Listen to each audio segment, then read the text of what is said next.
folks, and welcome to this video where we are finally going to take apart the wand of the Magic Mixies magical crystal ball and the magical crystal ball itself, so that we can see how it works, retrieve the fluid out of the reservoir so that we can see what the viscosity's like, so that we know how much to water down this bottle of vegetable glycerine that we bought. So we're going to start with the wand. Apologies folks for not doing this sooner.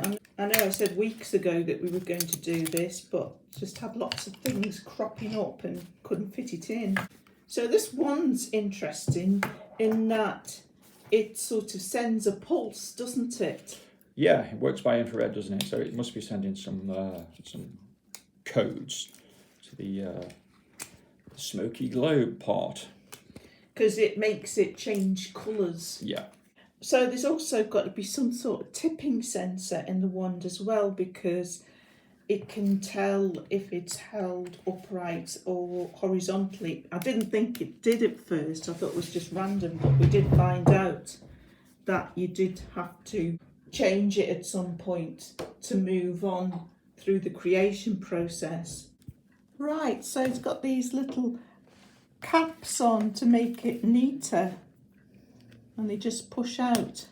So those are over screws then? Yeah, they look like something, the sort of things you get in flat pack furniture, don't they, to go over screw heads.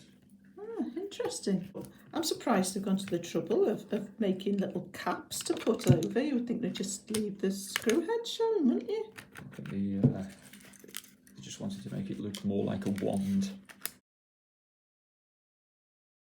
So down the bottom here, we've just got a wire that's for the battery, isn't it?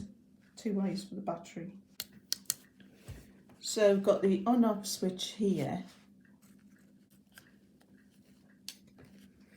And two LEDs. Is that why has this LED got just 2 wires going from it, and this one's got 4? Like 2 contacts and 4 contacts. Well, this top one will be the infrared transmitter. All right.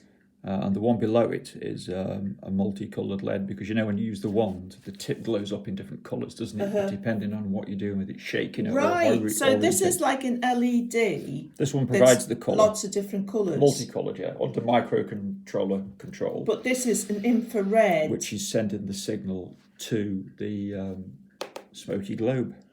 Right. And of course it doesn't need a receiver, does it? It just needs No, that's right, it's just a transmitter. It's like a TV remote control, really. Interesting. What have we got on the back? I'd say we've got a tilt sensor, a very basic tilt sensor. Ah, right. So that's interesting, because you were saying, could be like an accelerometer. Yeah, solid state, but it's not. Yeah, it looks like one of those. It's one of the old-fashioned, like little steel balls in a tube, or yeah.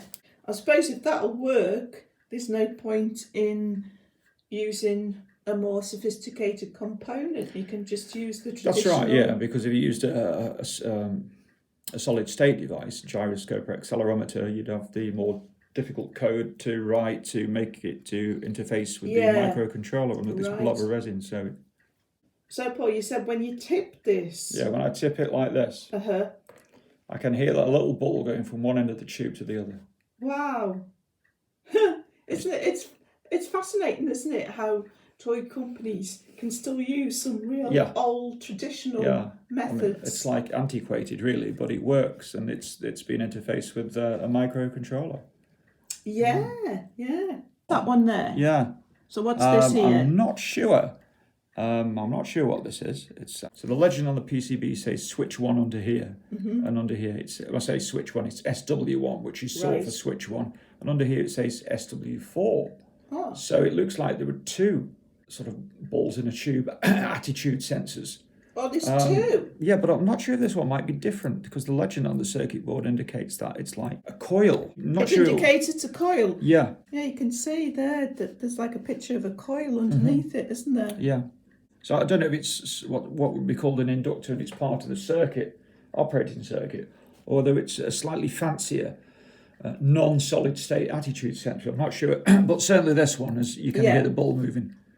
So we've got these two switches here. That one is for operating the Magic Mixie, isn't it? And that one's for using with the cauldron. I think so, yeah. Oh, right. So you pulled the circuit board out there, and you can see the two switches that operate the wand. Yeah. And the wires coming out. So. And interestingly, this one's labelled up switch 2 and switch 3. And these are labelled up switch 1 and switch 4. So there were 4 switches, 2 manually operated ones and 2 sort of attitude sensors. Oh, interesting. That's obviously the microcontroller, because you always put a big blob of stuff over it. They put it under a blubber resin because it's a lot cheaper, putting a package in. Yeah. And these things are done by a machine anyway. They're the components, pick and place machines, put the small components on. It also looks like it's got a DC to DC converter, because this thing runs off 2 cells, which will give 3 volts. But microcontrollers generally need more than that. And certainly I think the colour LED would do. So it looks like this DC to DC converter steps this 3 volts up to something more like 5, 6 or perhaps 9. No, obviously they only wanted to use 2 because they don't want to make the one bigger. You've got space constraints in the wand, And I'm seeing this more and more in toys when we take them apart. They use just either 1 or 2 small cells and a DC to DC converter to step the voltage up to the whatever the circuit requires. Interesting. That's a nice, neat construction. So now it's the main magical crystal ball. Okay, switched off. 3 screws in each side. Should be interesting, this, Paul, seeing what it looks like inside. I'm curious to know how much liquid they put in.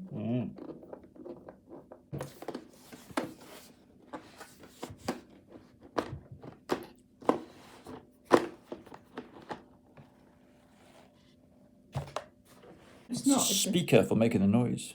This is a speaker? I noticed there's some drops of glycerine and water on the inside. Have you noticed? I wonder what's caused that. It's not being sealed as much as it should be. I wouldn't have thought it should be there, would you? You wouldn't have thought so, not like round the circuit board. This looks like a unit, which is a pump and maybe a heater in there, all one thing. Well, this is where... That's where you fill it up, isn't it? That's where you fill it up, yeah. And I think this is supposed to be a non-return valve, but it looks like it has returns. Oh, right. Some of it's actually come out of here.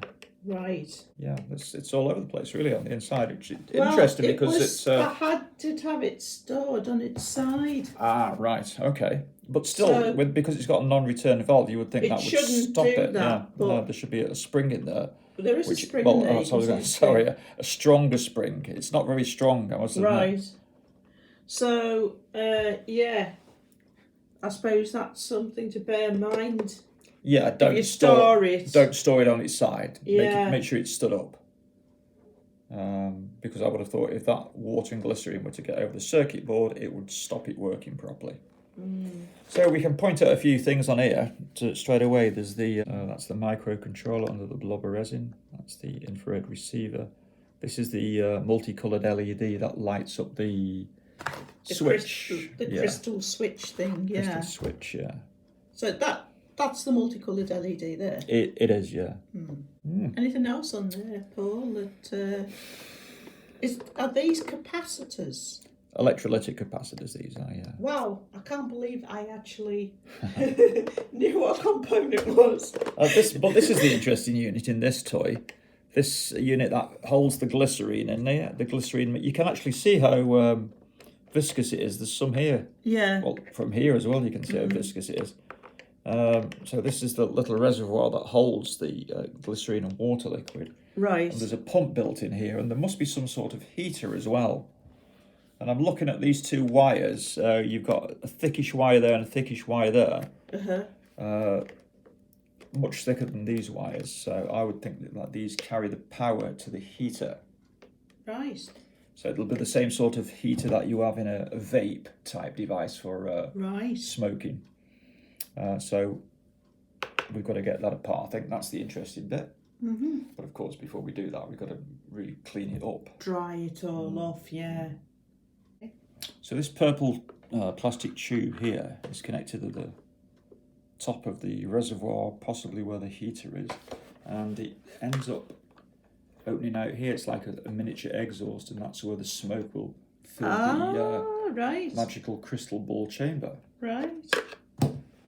It's pretty bad for an expensive toy, that reservoir's leaked. I mean, I don't recall it saying anything about not having it upside down, do you?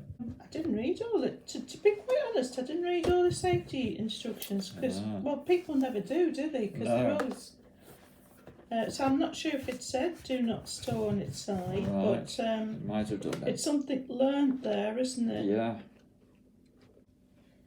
Right, so you're going to switch it on, Paul, while it's got the cover off. It's doing that because the globe's not on. Okay, put the globe on, shall I?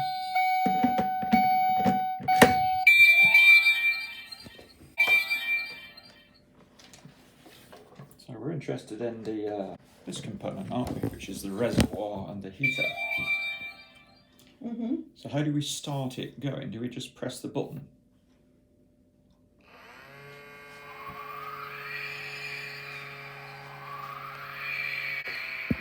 So it's filling up. And it's filling up through the exhaust through this tube. But you can't really see anything, can you? No.